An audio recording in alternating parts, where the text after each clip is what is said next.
Hello and welcome back to Ben Academy. Stop tracking your daily tasks in Excel using boring static text, or worse, manually coloring rows green every time you finish something. It's slow, it looks messy, and frankly, it's a waste of your time. Instead, look at this. With just a few built-in tools in Excel, we can build an interactive dynamic to-do list where checking the boxes automatically update your status. As you can see, the text color is changed and the status bar is updated. In this video, I'm going to show you exactly how to build this from scratch in less than 5 minutes. No complicated coding or macros required. Let's dive in. But before diving into the details of this tutorial, if you like such content, you can subscribe our channel to see similar contents. To get started, we need a secret tab in Excel that is hidden by default, the Developer tab. Look up at your ribbon. If you don't see the word Developer next to View or Help, don't panic.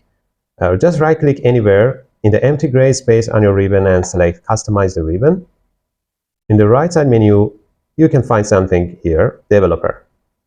Check it, and now, okay, you can see that a new tab is added. Now click on that new Developer tab, look for Insert button, and under Form Controls, you can find Checkbox with this icon. Click on it. Click anywhere inside the empty cell that you want to specify for status cell, like this. Don't worry if it's not perfectly lined up yet. First, click inside the checkbox text area and delete the default text here. Now resize the outer border so it fits snugly in the cell.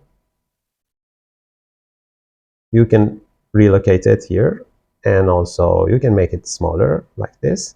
In this way, you are pretty sure that the box is completely inside the cell. To copy this to the rest of your list, you don't need to draw new ones. Just go to the bottom right corner of the cell until your mouse turns into a black plus sign that is actually a fill handle, and drag it down.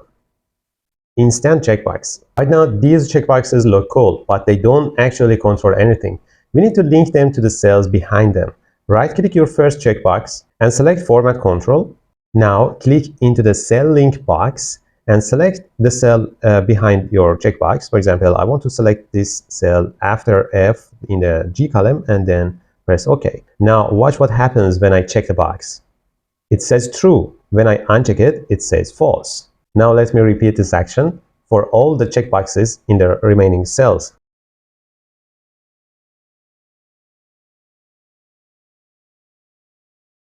So you can see that if I check them or uncheck, they will convert to true or false. Now let me convert this range to a professional table by pressing Ctrl T.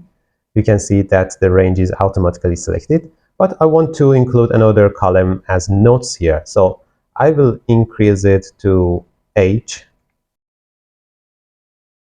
So note. Now for the most satisfying part, making the text colors when a task is finished. Highlight your first task row, go to the Home tab, click on Conditional Formatting, click on the Manage Rules, and if you insert a new rule here, you can define the criteria with a formula like this, equals G. Let me fix only the G here, because all the row depends on G column. And in this way, if I write true, I can define a formatting like changing this text color to green. Press OK and OK. Now you can see that when it's true, all the text here is green. Even if you add some note here, for example, online meeting, you can see that it's green. And after unchecking, all the text became back to black colors. You can apply it to whole table if you go again to the Manage rule and apply it to the row 10 at the end. So in this way, you can see that every row with a true case are green, but false cases are black. So every row is independently working. Now, as a bonus, let's add a quick progress tracker at the bottom of your table, and you can see your completion percentages and a data bar that can be updated according to the checkboxes you will select. Let's write a formula, COUNTIF.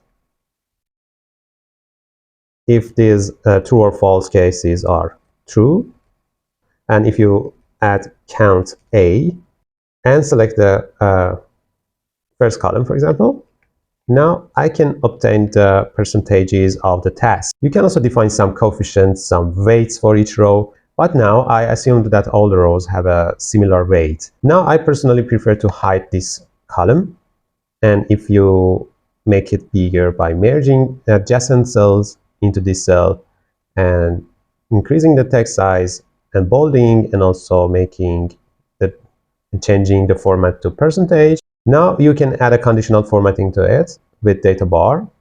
Let's go to more rules. With more rule, you can define the data bar. Let me define the minimum number as 0 and the maximum number as 1.